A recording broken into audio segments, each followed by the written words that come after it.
Welcome to Ravikiranalu TV. ముందుగా headlines చూద్దాం. చంద్రబాబు అధ్యక్షతన కేబినెట్ భేటీ, సంక్షేమ పథకాల అభివృద్ధి అంశాలపై చర్చ. సమావేశంలో పాల్గొన్న మంత్రులు, అధికారులు. ఆర్థిక పరిస్థితి, అభివృద్ధి కార్యక్రమాలపై చర్చలు. ఢిల్లీలో కాంగ్రెస్ నేతలపై కవిత ఆరోపణలు. ఢిల్లీలో కాంగ్రెస్ నేతలు దొంగ దీక్షలు చేస్తున్నారని ఆరోపణ. ప్రజల కష్టాలు తెలుసుకోకుండా దీక్షలు చేయడం తప్పు అని వెల్లడి. తెలంగాణ బీజేపీ చీఫ్ రామచంద్రరావు కీలక వ్యాఖ్యలు. బీఆర్ఎస్ మాజీ ఎమ్మెల్యేలు బీజేపీతో టచ్ లో ఉన్నారని వ్యాఖ్య. డబుల్ ఇంజిన్ సర్కార్ కోసం ప్రజలు సిద్ధంగా ఉన్నారని వెల్లడి. ఏపీ లిక్కర్ స్కామ్ పై ఆనం సంచలన వ్యాఖ్యలు. లిక్కర్ స్కామ్ గురించి ఎన్నిసార్లు చెప్పినా నమ్మలేదని వెల్లడి. స్కామ్ వివరాలు ఎప్పటికప్పుడు ప్రకటించిన ఆనం. లిక్కర్ స్కామ్ సూత్రధారి విజయసాయిరెడ్డి అని వ్యాఖ్య. సిట్ విచారణలో వాస్తవాలు బయటపడుతున్నాయని వివరణ. అభివృద్ధి కార్యక్రమాలు, ఆర్థిక పరిస్థితి తదితర అంశాలు చర్చకు వచ్చాయి. భేటీలో మంత్రులు, అధికారులు పాల్గొన్నారు.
తెలంగాణ బీజేపీ చీఫ్ రామచంద్రరావు ఇటీవల కొన్ని కీలక వ్యాఖ్యలు చేశారు. ఆయన అన్నారు, చాలా మంది బీఆర్ఎస్ మాజీ ఎమ్మెల్యేలు మా పార్టీ వైపు చూస్తున్నారు. అలాగే బీఆర్ఎస్ కాంగ్రెస్ నేతలు కూడా మా పార్టీకి మద్దతు ఇస్తున్నారని ఆయన పేర్కొన్నారు. ఫామ్ హౌస్ ఎమ్మెల్యేలు కొనుగోలు వ్యవహారంపై ఆయన విమర్శలు చేశారు. కేసీఆర్ డైరెక్షన్ లో ఈ ఘటన జరిగిన స్క్రిప్ట్ అని ఆయన అన్నారు. డబుల్ ఇంజిన్ సర్కార్ ఏర్పాటు చేసేందుకు ప్రజలు సిద్ధంగా ఉన్నారని రామచంద్రరావు వ్యాఖ్యానించారు.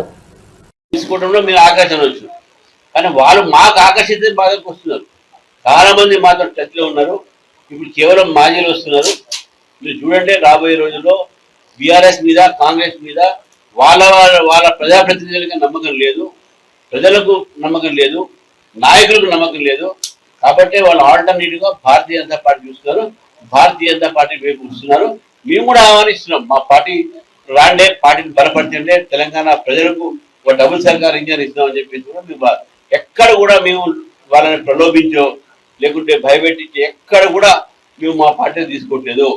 అందరూ స్వచ్ఛందంగా మా పార్టీని చేరుతున్నారు, చేరాలని కూడా మీకు కోరుతాము. ఫామ్ హౌస్ మొత్తం drama, script, screen play, direction మొత్తం కూడా కేసీఆర్ గారు చేశారు. దాంట్లో వీళ్ళప్పుడంతా కూడా పాత్రలు మాత్రమే. ఈరోజు అవన్నీ బయటపడుతున్నాయి. సిబిఐ ఎంక్వైరీ చేయమని చెప్పి హైకోర్టు చెప్పింది. దాన్ని ఈరోజు సుప్రీంకోర్టులో స్టే తీసుకొని వీళ్ళు ఆటలాడుతూ ఉన్నారు. ఇవన్నీ కూడా తెలంగాణ ప్రజలకు తెలవాలి. ఫామ్ హౌస్ లో ఫోన్ ట్యాపింగ్ ఎట్లయింది, ఫామ్ హౌస్ లో కెమెరాలు పెట్టింది ఎవరు, ఇవన్నీ కూడా ఎక్కడి నుంచి వస్తాయి? ఎందుకు ప్రభుత్వము ప్రజాధనాన్ని ఇటువంటి దాని మీద పనిచేస్తా ఉంది? ఎందుకు ఎమ్మెల్యేలని ఈరోజు వాళ్ళు వాడుకొని రాజకీయ డ్రామాలో ఒక పాత్ర చేశారు? ఇవన్నీ కూడా బయటపడాల్సిన అవసరం ఉన్నది. డీఎంకే ఎంపీ కనిమొళి కాంగ్రెస్ మహాధర్నాలో పాల్గొన్నారు. ఈ సందర్భంగా ఆమె మాట్లాడుతూ, ఓ పెద్ద తప్పును కాంగ్రెస్ సరిచేస్తోంది, మన హక్కులను మనం కాపాడుకోవాలి అని చెప్పారు. పెరియార్ స్ఫూర్తితో రిజర్వేషన్ల కోసం పోరాడాలని తెలిపారు. తమిళనాడులో 69% రిజర్వేషన్లు సాధించాం. తెలంగాణలో బీసీలకు 42% రిజర్వేషన్ల కోసం పోరాడుతున్న రేవంత్ రెడ్డి ప్రభుత్వానికి సంపూర్ణ మద్దతు ఇస్తున్నామని ఆమె పేర్కొన్నారు.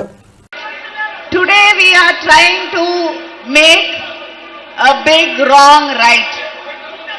People have suffered for centuries in the name of caste.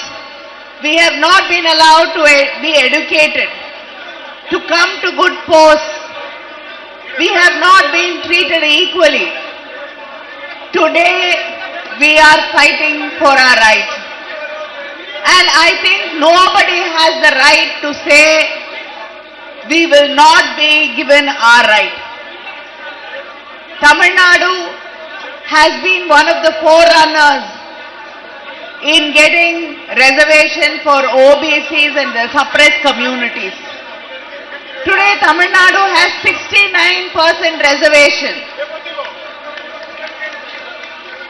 This fight for reservation was started by Periyar and the Dravidian leaders. So as a part of the Dravidian legacy, I am here on behalf of the DMK, on behalf of my father Kalaignar Karunanidhi, on behalf of my leader MK Stalin, the Chief Minister of Tamil Nadu, to show and stand in support with your Chief Minister Mr. Revanth Reddy Garu to say that we will stand shoulder to shoulder with you, side by side with you, to make this possible. Anam ఏపీలో liquor scam గురించి మాట్లాడుతూ ఎన్నిసార్లు చెప్పినా నా మాట నమ్మలేదని అన్నారు. Liquor scam ఎలా జరుగుతుందో ఎప్పటికప్పుడు చెబుతూనే ఉన్నానని ఆయన వివరణ ఇచ్చారు. ఈ స్కామ్ లో విజయసాయిరెడ్డి ప్రధాన సూత్రధారని చెప్పారు. సిట్ విచారణ మొదలైనప్పటి నుంచి వాస్తవాలు బయటపడుతున్నాయని ఆయన పేర్కొన్నారు. మీకు అందరికీ గుర్తుంటుంది 2002 నుంచి ఆల్మోస్ట్ 2002 కోవిడ్ అయిపోయిన తర్వాత కంటిన్యూస్గా ఇదే వేదిక మీద నుంచి నాకు తెలిసి నేనే ఒక 10 ప్రెస్ మీట్లు పెట్టా లిక్కర్ మీద. 10 నేను కాకుండా విజయ్ కుమార్ నిలయపాళ్యం కానీ, దీపక్ కానీ, పట్టాబన్న కానీ మేమందరం లిక్కర్ మీద ఎన్నో ప్రెస్ మీట్లు పెట్టాం. వాస్తవాలు చెప్పాం, ఏం జరుగుతుందనేది చెప్పాం, ఎలా జరుగుతుందనేది కూడా చెప్పాం, ఏ విధంగా డబ్బులు దోసుకుంటున్నారో చెప్పాం, ఆధారాలు ఇచ్చాం. ఇన్ని ఆధారాలు ఇచ్చిన తర్వాత కూడా మీలో ఏమైనా మార్పు వచ్చిందా అని అడుగుతున్నాం. 0.0001% అయినా మీకు మార్పు వచ్చిందా అని నేను అడుగుతున్నా. బ్రాండ్ల గురించి మాట్లాడాం. రకరకాల బ్రాండ్లు ఇక్కడ మీకు పెట్టిన బ్రాండ్లు జగన్మోహన్ రెడ్డి అమ్మిన బ్రాండ్లు. ఏపీ ప్రభుత్వం అమ్మిన బ్రాండ్లు కాదు, జగన్మోహన్ రెడ్డి అమ్మిన బ్రాండ్లు. కాంగ్రెస్ మీద వాళ్ళ ప్రజాప్రతినిధులకు నమ్మకం లేదు, ప్రజలకు నమ్మకం లేదు, నాయకులకు నమ్మకం లేదు. కాబట్టి వాళ్ళు ఆల్టర్నేటివ్ గా భారతీయ జనతా పార్టీ చూస్తున్నారు, భారతీయ జనతా పార్టీ వైపు చూస్తున్నారు. మేము కూడా ఆహ్వానిస్తున్నాం, మా పార్టీ రాండే, పార్టీని బలపరచండి, తెలంగాణ ప్రజలకు ఒక డబుల్ సర్కార్ ఇంజన్ ఇస్తామని చెప్పేసి కూడా మేము ఎక్కడ కూడా మేము వాళ్ళని ప్రలోభించో లేకుంటే భయపెట్టించి ఎక్కడ కూడా మేము మా పార్టీని తీసుకోవట్లేదు. అందరూ స్వచ్ఛందంగా మా పార్టీలు చేరుతున్నారు, చేరాలని కూడా మీకు కోరుతాము. ఫామ్ హౌస్ మొత్తం డ్రామా, స్క్రీన్ ప్లే, డైరెక్షన్ మొత్తం కూడా కేసీఆర్ గారు చేశారు. దాంట్లో వీళ్ళప్పుడంతా కూడా పాత్రలు మాత్రమే. ఈరోజు అవన్నీ బయటపడుతున్నాయి. సిబిఐ ఎంక్వైరీ చేయమని చెప్పి హైకోర్టు చెప్పింది. దాన్ని ఈరోజు సుప్రీంకోర్టులో స్టే తీసుకొని వీళ్ళు ఆటలాడుతూ ఉన్నారు. ఇవన్నీ కూడా తెలంగాణ ప్రజలకు తెలవాలి. ఫామ్ హౌస్ లో ఫోన్ ట్యాపింగ్ ఎట్లయింది, ఫామ్ హౌస్ లో కెమెరాలు పెట్టింది ఎవరు, ఇవన్నీ కూడా ఎక్కడి నుంచి వస్తాయి? ఎందుకు ప్రభుత్వము ప్రజాధనాన్ని ఇటువంటి దాని మీద పనిచేస్తా ఉంది? ఎందుకు ఎమ్మెల్యేలని ఈరోజు వాళ్ళు వాడుకొని రాజకీయ డ్రామాలో ఒక పాత్ర చేశారు? ఇవన్నీ. జై శ్రీరామ్. ఈరోజు ఢిల్లీలో తెలంగాణ రాష్ట్ర కాంగ్రెస్ పార్టీ ప్రభుత్వం బీసీ రిజర్వేషన్ల కోసం అంటూ ఇవాళ ఆందోళన కార్యక్రమం నిర్వహించడం నిజంగా హాస్యాస్పదం. బీసీ రిజర్వేషన్లకు భారతీయ జనతా పార్టీ వ్యతిరేకం కాదు. ఈ దేశంలో బడుగు బలహీన వర్గాల కోసం, అగ్రవర్ణాల పేదల కోసం కష్టపడి పరితపించే పార్టీ, వాళ్ళను ఆదరించే పార్టీ, వాళ్ళని అభిమానించే పార్టీ, వాళ్ళని ఆదుకునే పార్టీ నరేంద్ర మోడీ గారి నేతృత్వంలోని ఎన్డీఏ ప్రభుత్వం, భారతీయ జనతా పార్టీ అనే విషయాన్ని కాంగ్రెస్ పార్టీ గుర్తుంచుకోవాలి. వాళ్ళ ఇప్పటికే 27% రిజర్వేషన్లు బీసీలకు కేంద్ర ప్రభుత్వం, నరేంద్ర మోడీ ప్రభుత్వం స్థానిక సంస్థ ఎన్నికలు ఇస్తున్నది. కేవలం కాంగ్రెస్ పార్టీ ప్రభుత్వం ఇచ్చేది 5% మాత్రమే. 10% రిజర్వేషన్లు ముస్లింలకు ఇస్తున్నారు. 42%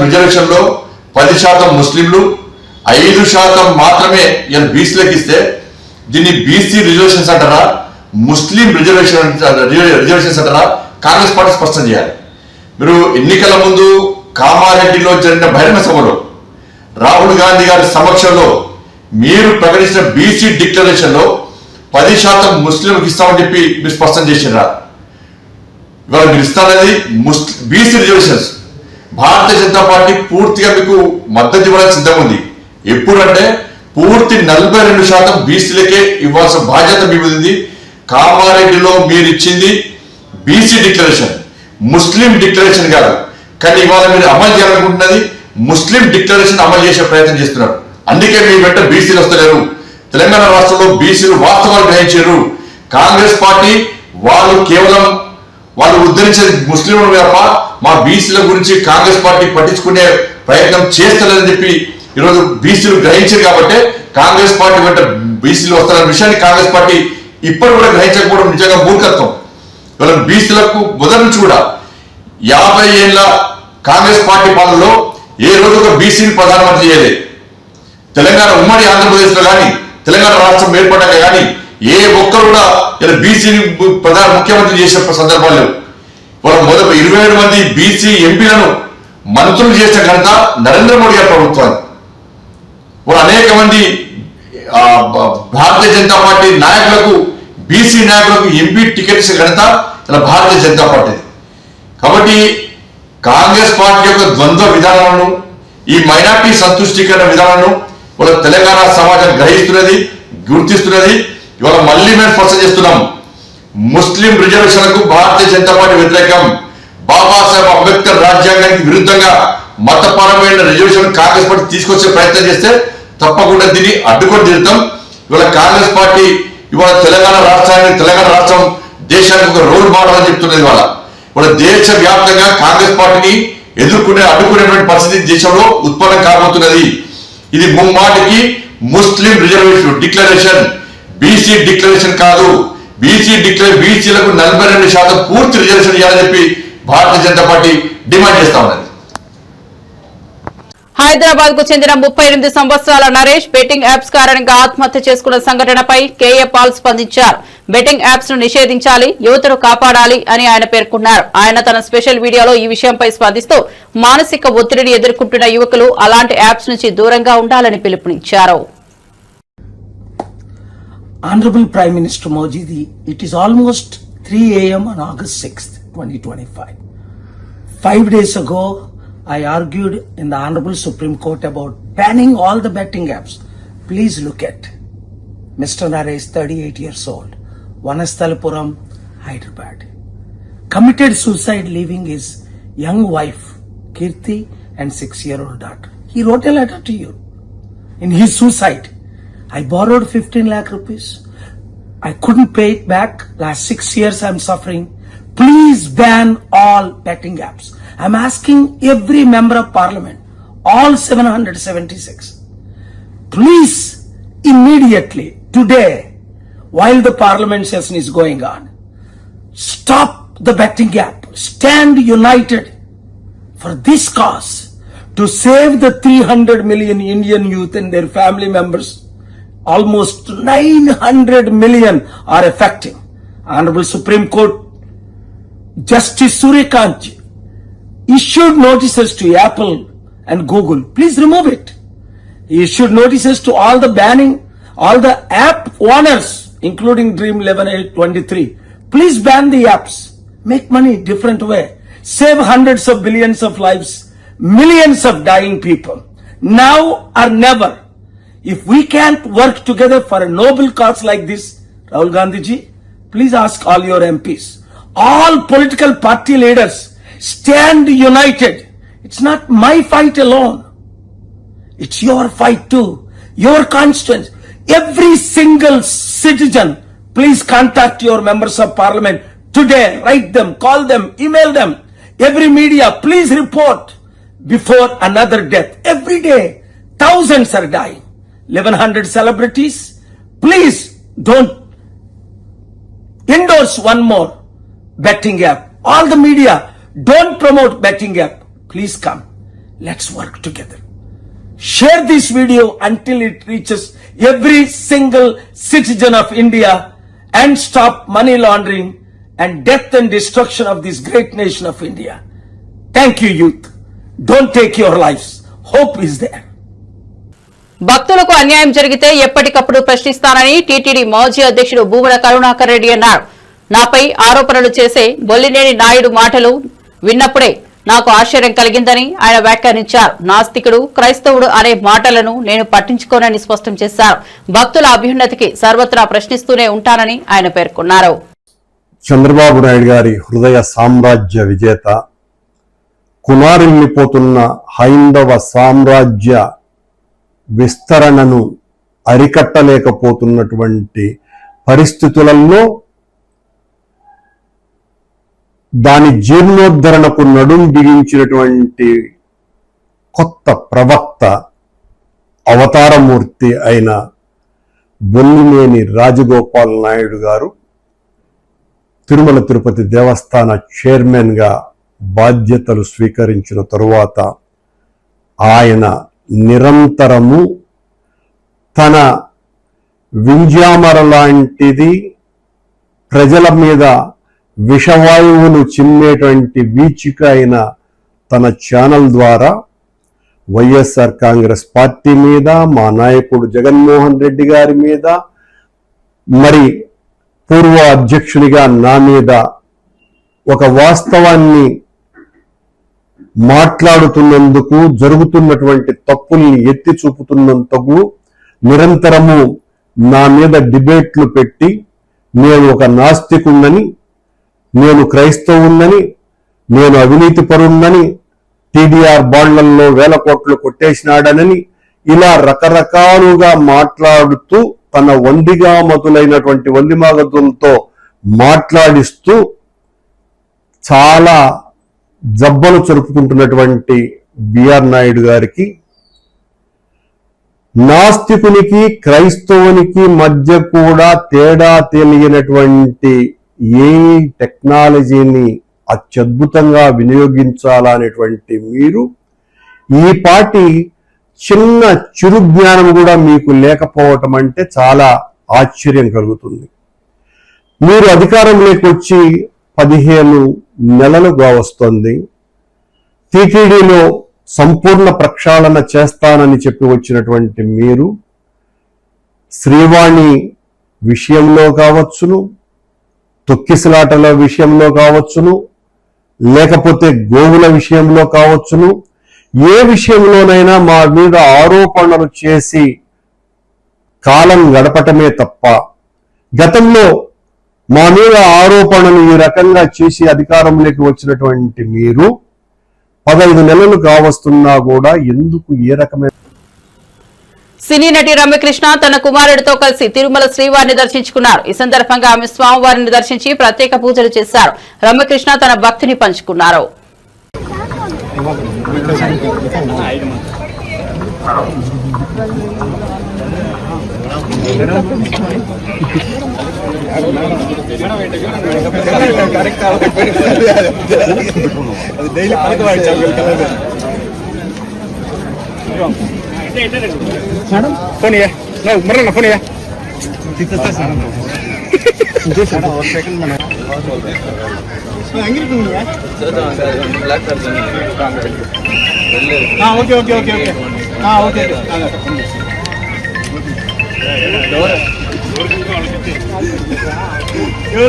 పోతుంది కదా.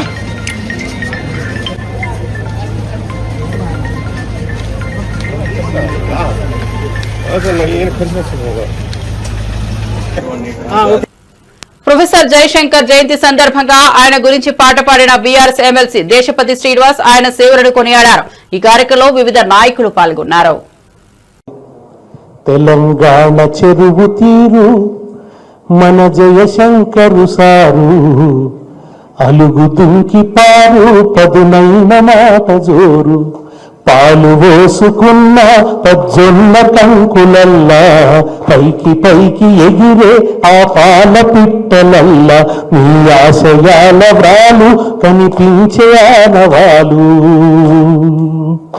తెలంగాణ చెరువు తీరు మన జయశంకరు సారు అలుగు దుంకి పారు పదునైన మాట జోరు చరిత గల్ల తెలంగాణ తల్లి కడుపులోనా సాయుధ రైతాంగ పోరు పొద్దు పొడుపులోనా వీరభూమి వేరు గల్లు పొడలు పుల్లకరించే పసిగుడ్డుగా పొప్పిళ్ళను పిడికి బిగించే పల్లె నిండ కొత్త వెలుగు నిండి పరవశించే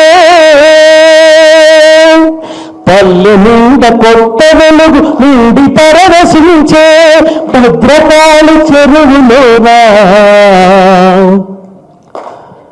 భద్రకాళి చెరువులోన బతుకమ్మలు మురిసే తెలంగాణ చెరువు తీరు మన జయశంకరు సారు అలుగు దుంకి పారు పదునైన మాట జోరు గండమూలే ఆంధ్ర దండిగా వచ్చింది కొండ చిలువోలే మన కొలువులు మింగింది గండమూలే ఆంధ్ర దండిగా వచ్చింది కొండ చిలువోలే మన కొలువులు మింగింది మర్కజీ హై స్కూలులోన మంటలు మాట్లాడే ప్రతిపక్షాలపై సీఎం రేవంత్ రెడ్డి తిట్టడం మానేసి ప్రభుత్వం ఏం చేస్తుందో చెప్పాలని ఎమ్మెల్యే రాజగోపాల్ రెడ్డి అన్నారు.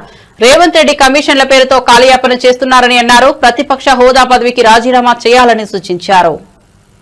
మీ భాష మార్చుకొని మీ హవభావాలు మార్చుకొని తక్కువ మాట్లాడి మంత్రివర్గంలో ఇంకా చాలా అందరికి మాట్లాడే అవకాశం ఇచ్చి మేధావులతో డిస్కస్ చేసి రాబోయే రోజుల్లో ఒక ఏమంటారు ఒక మంచి ప్రశాంతమైన వాతావరణంలో అంటే ఒక దాన్ని ఏమంటారంటే ఒక కూల్ మైండ్ తోటి ఆవేశం అక్కర్లేదు. ఇంకా 3.5 ఏళ్ళ గవర్నమెంట్ ఉంది, ముఖ్యమంత్రి మీరే ఉంటారు. ఆ తర్వాత ఎవరుంటారు అనేది అప్పుడు చూద్దాం. తర్వాత ఎలక్షన్స్ అయిన తర్వాత కాంగ్రెస్ పార్టీ హైకమాండ్ ప్రజలు తీర్పిచ్చిన దాన్ని బట్టి నిర్ణయం చేద్దాం. అప్పటి వరకు మీరే ఉంటారు.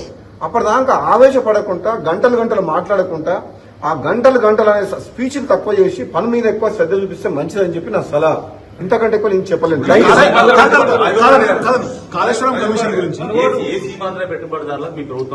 కాళేశ్వరం ప్రాజెక్టు మీద పీసీ గోస్వామి నివేదిక మీద చర్యలు తీసుకుంటామని చెప్పి అసెంబ్లీలో చర్చించి ముఖ్యమంత్రి గారు ప్రకటించారు. కాబట్టి ముఖ్యమంత్రి గారికైనా ప్రభుత్వానికైనా నా సలహా ఏంటంటే తెలంగాణ ప్రజలు 10 ఏళ్ల కాలంలో కేసీఆర్ కుటుంబంతో పాటు సీమాంధ్ర పెట్టుబడిదారులు ప్రాజెక్టుల పేరు మీద మిషన్ భగీరథ అని sand mafia, land mafia, liquor mafia లక్షల కోట్లు దోసుకొని రాష్ట్రాన్ని అప్లపాలు చేసిన మాట వాస్తవము.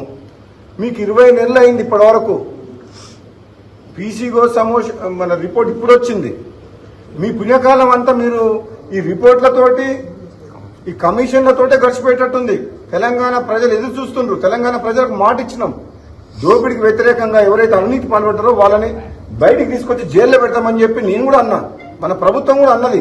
కాంగ్రెస్ పార్టీని తీసుకుని 20 నెలలు అయింది. ఇంతవరకు ఏం చేసిండ్రు ఇప్పటివరకు? ఇప్పటికే చాలా ఆలస్యమైంది. ఇప్పటికైనా మీరు మాటలు తక్కువ చేసి అవినీతి పల్ల అందరినీ జైల్లో పెట్టాల్సిన బాధ్యత, దోపిడీ చేసిన తెలంగాణను దోపిడీ చేసి లక్షల కోట్లు దోసుకుని అప్పుల పాలు చేసిన వ్యక్తిని ఎవరిని కూడా వదిలిపెట్టి వీలైనంత త్వరగా అరెస్ట్ చేసి జైల్లో పెట్టాలి. బంకచర్ల విషయంలో ఏపీ ముఖ్యమంత్రి చంద్రబాబుతో రేవంత్ రెడ్డి కుమ్మక్కాయని చెప్పి బీఆర్ఎస్ ఆరోపిస్తుంది. బీఆర్ఎస్ బీఆర్ఎస్ పార్టీ అధికారం పోయిందన్న ఫ్రస్ట్రేషన్ లో ఉన్నారు. కేసీఆర్ అసెంబ్లీ రాకుండా ప్రతిపక్ష నాయకుడి హోదాలో కొనసాగే అర్హత లేదు. మొట్టమొదట ఆయన అసెంబ్లీ కన్నా రావాలి, ప్రతిపక్ష నాయకుడి హోదా కన్నా రిజైన్ అన్న ఎవరినైనా పెట్టాలి. నెంబర్ 1. నెంబర్ 2, అధికారం పోయిన తర్వాత ఫ్రస్ట్రేషన్ లో ఎన్నో మాట్లాడతారు. వాళ్ళు ఉన్నప్పుడు తుమ్మిడేటి దగ్గర ఉన్న ప్రాజెక్ట్ ని మేడిగడ్డకు మార్చి కూలిపోయే ప్రాజెక్టు కట్టి లక్షల కోట్ల అప్పులు చేసి రాష్ట్రాన్ని అప్పులపాలు చేసిండ్రు. బీఆర్ఎస్ పార్టీ నాయకులకు గాని కేసీఆర్ గాని ఈ రోజు మాట్లాడే అర్హత కోల్పోయిండ్రు. వాళ్ళకు పుట్టగతులు ఉండవు. రాబోయే రోజుల్లో బీఆర్ఎస్ పార్టీ అనేది ఉండదు. అది అందరికీ తెలిసిన విషయం. ప్రజలు కూడా నమ్మి 2 సార్లు ఓటేసిండ్రు. వైఎస్ జగన్ 5 ఏళ్లలో 3.32 లక్షల కోట్ల అప్పు చేస్తే రాష్ట్రం శ్రీలంక అయిపోతుందని చెప్పిన చంద్రబాబు ఇప్పుడు 14 నెలల్లో 1.92 లక్షల కోట్ల అప్పు చేశారని కారుమూరు వెంకటరెడ్డి అన్నారు. అన్నపూర్ణ లాంటి ఆంధ్రప్రదేశ్ ను అప్పుల కుప్పగా మార్చేశారని ధ్వజమెత్తారు. ఎన్నికలలో అధికారంలోకి రావటం కోసం చంద్రబాబు నాయుడు గారు, పవన్ కళ్యాణ్ గారు, ఈ కూటమి నాయకులు చెప్పినటువంటి మాటలు, మేము అధికారంలోకి వస్తే సంపద సృష్టిస్తాం, ప్రజల ఆదాయాన్ని పెంచుతాం, రాష్ట్ర ఆదాయాన్ని పెంచుతాం, ఇప్పుడు రాష్ట్రం శ్రీలంక అయిపోయింది, అడుక్కు తినిపోయింది అని చెప్పి ఒక దుష్ప్రచారం చేసి 14 లక్షల కోట్లు అప్పయిందని చెప్పి ఒక దుష్ప్రచారం చేసి అధికారంలోకి రావడం జరిగింది వీళ్ళు. కానీ జగన్మోహన్ రెడ్డి గారు 5 సంవత్సరాల పరిపాలనలో చేసినటువంటి అప్పు కేవలం 3,30,000 కోట్లు. 60 నెలల కాలంలో జగన్మోహన్ రెడ్డి గారు 2 సంవత్సరాలు కోవిడ్ ఉన్నా కూడా జగన్మోహన్ రెడ్డి గారు 60 నెలల్లో చేసిన అప్పు కేవలం 3,32,000 కోట్లు. కానీ చంద్రబాబు నాయుడు గారు విపరీతంగా దుష్ప్రచారం చేసి 14 లక్షల కోట్లు, ఓ రోజు 10 లక్షల కోట్లు, ఇంకో రోజు 11, ఇంకో రోజు 12, ఇంకో రోజు 14 ఇలా దుష్ప్రచారం చేశాడు. చేసి ఈ రాష్ట్రం శ్రీలంక అయిపోయింది, రాష్ట్రం అడుక్కు తినిపోయింది. ఇది జగన్ గారు 3,32,000 కోట్ల అప్పు 5 సంవత్సరాల్లో చేస్తే రాష్ట్రం అడుక్కు తినిపోయింది.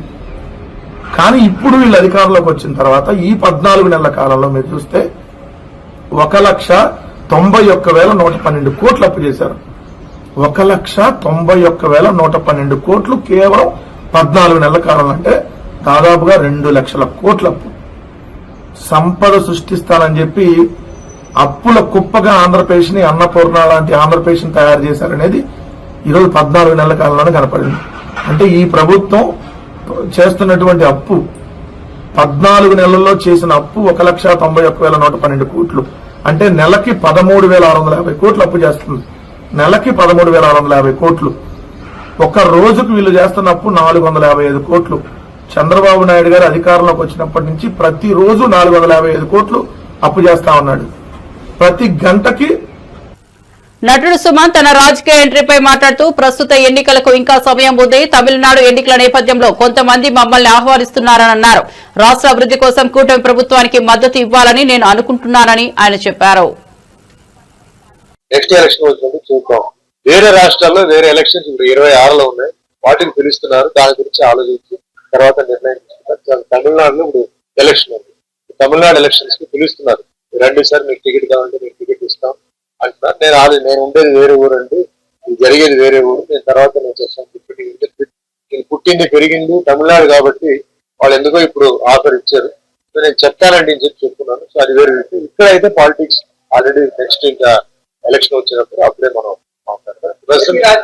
ప్రెసెంట్ రన్నింగ్ గవర్నమెంట్ ఏదైతే ఉన్నాయో మనం అందరూ సపోర్ట్ చేయాలి. ఎందుకంటే మన అందరూ బాగుపడాలి, అందరూ మంచిగా ఉండాలంటే సపోర్ట్ చేయాలి. ఎందుకంటే వాళ్ళు కొన్ని ప్రాజెక్ట్స్ చేస్తున్నారు, కొంత టైం పడవచ్చు, కొన్ని ఇమీడియట్ గా అవచ్చు.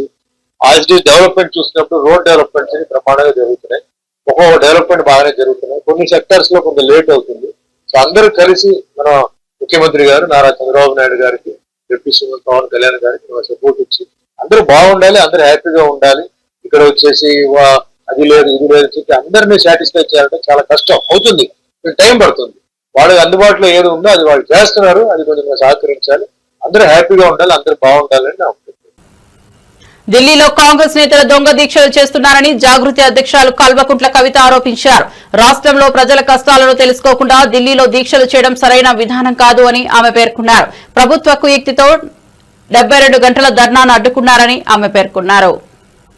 అంటే ఢిల్లీకి పోయి ఉట్టి ధర్నాలు చేసుడు కాదు, సామాజిక తెలంగాణ సాధన అంటే ఇక్కడ గ్రామ గ్రామానికి గల్లీ గల్లీకి పోయి ప్రతి ఒక్కరి యొక్క లైఫ్ స్టైల్ అర్థం చేసుకొని ఆ లైఫ్ స్టైల్లో ఎంతో కొంత మార్పు తీసుకురాగలగడం సామాజిక తెలంగాణ సాధన అన్న విషయం ఇవాళ పునరంకితం అవ్వాల్సినటువంటి సందర్భాన్ని కూడా కార్యకర్తలకు, నాయకులకు అందరూ కూడా గుర్తు చేస్తా ఉన్నాను.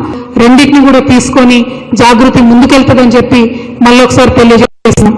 నిన్న మీరు చూసిండ్రు ధర్నా 72 గంటలు మేము తలపెట్టినటువంటి ధర్నాను ప్రభుత్వం చిన్న కుయుక్తితోని మరి కోర్టులో మాకు అనుగుణంగా తీర్పు రాకుండా 5 రోజులు వాళ్ళు టైం అడిగి క్యాన్సిల్ చేయడం జరిగింది. ఎందుకోసం క్యాన్సిల్ చేసిరంటే ఇవాళ ఇక్కడ ఢిల్లీలో కాంగ్రెస్ పార్టీ వాళ్ళు పెట్టినటువంటి ధర్నా కోసమే మా ధర్నాను బ్రేక్ చేసిరని చెప్పి మేము బలంగా నమ్ముతా ఉన్నాం. మరి ఇవాళ ఢిల్లీలో 2 రోజుల దీక్షతోని వాళ్ళు ఏం చేస్తారో ఏం సాధిస్తారో కూడా తెలంగాణ ప్రజల ముంగట ఉంటుంది. అనవసరంగా మీరు పోయి షో చేసి ఢిల్లీలో మీడియాలో టీవీలో కవర్ అవుతారు కావచ్చు, కానీ రిజల్ట్ మాత్రం ఉండదన్న విషయం నేను వనపర్తి జిల్లా బండారునగర్ కు చెందిన రాకేష్ అనే కానిస్టేబుల్ నకిలీ ఇళ్ల పత్రాలు సృష్టించి బ్యాంకుల్లో మోసాలకు పాల్పడిన ఘటన వెలుగులోకి వచ్చింది. మరిన్ని అప్డేట్స్ కోసం చూస్తూ ఉండండి రవికిరణాలు టీవీ.